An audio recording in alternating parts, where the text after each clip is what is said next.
Well, this month marks National Foster Care Awareness Month, and here in Arizona, there are more than 13,000 children in the foster care system. This morning, we're talking about how you can help these kids, and we even have a success story for you. So joining us now, we have Dr. Nathan Delafield. He is with Arizona Friends of Foster Kids, and Chris Jacober as well.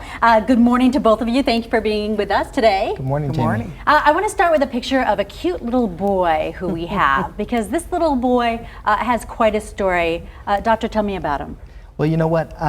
That's you. That's right. That's me. That's me. That cute kid is me. Born and raised here in Phoenix, Arizona. Very proud of that. But born into uncertain circumstances, into foster care, into a family that was broken, into homelessness, abuse, domestic violence, and drug exposure. And so my entire childhood was a bit uncertain. Up until the age of 8 when I went into the foster care system. And this was a positive experience, the foster care system for you? You know, overall it was a huge transition for me. And I dealt with a lot of uncertainty, transitioning from very unstable circumstances to a newfound family, community, and future. And you are now, you're also on the board, right? With the Arizona Friends of Foster Children? That's right, that's right. So he's helping to make the future a little bit brighter. And Chris, tell me about what you guys do with this foundation. So, Arizona Friends of Foster Children, I'm sorry, it's 35 It's years early. old. Yeah, it's early, Chris. So we're 35 years old, and we like to say we fund fun for kids in foster care. Yeah. Right. So we pay for activities and items and things that kids in foster care who haven't always had the childhood they deserve, so they can participate like every other kid. Because for those foster families, they're not getting rich bringing these kids into their homes, are they? Right, and most kids in foster care don't live in foster families anymore. They live with relatives, or they live in what's called congregate care. So we just like to make sure that kids in foster care get to do what every other kid in their school is doing. And I want to make sure that the point is not lost that this is Dr. Nathan Delafield over at the Mayo Clinic. It's kind of a big deal.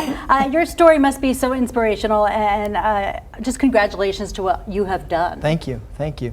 You know, it wasn't easy, but through the tremendous support of my foster family, through my community, friends, teachers, coaches, mentors, and the Arizona Friends of Foster Children's Foundation, I was able to make it through the system and not experience too much trauma myself and go on to do something positive. Okay, let's show him as a little boy again. And as we do that, let's talk, Chris, about how we can help. I know people want to get involved. Some folks, it just breaks people's hearts with the young kids. I mean, being in the news, I know when you have cute little kids like that out there who don't have a proper home, how can we help? So we are really hoping. We have a website, wefundfun.com. We have stories like Nathan's and many other kids in foster care. So, you know, there's just a lot of stories about there. And we're hoping that caregivers, people who are taking care of kids in foster care, will go there and apply for us to pay for them to take a music lesson or go to summer camp. And we're hoping if somebody's watching this and they say, wow, I really want to help, they go there and make a donation. So give me that website again. wefundfun.com. wefundfun.com. Yes. What's right. your specialty over there at Mayo? Internal medicine. Oh. I know.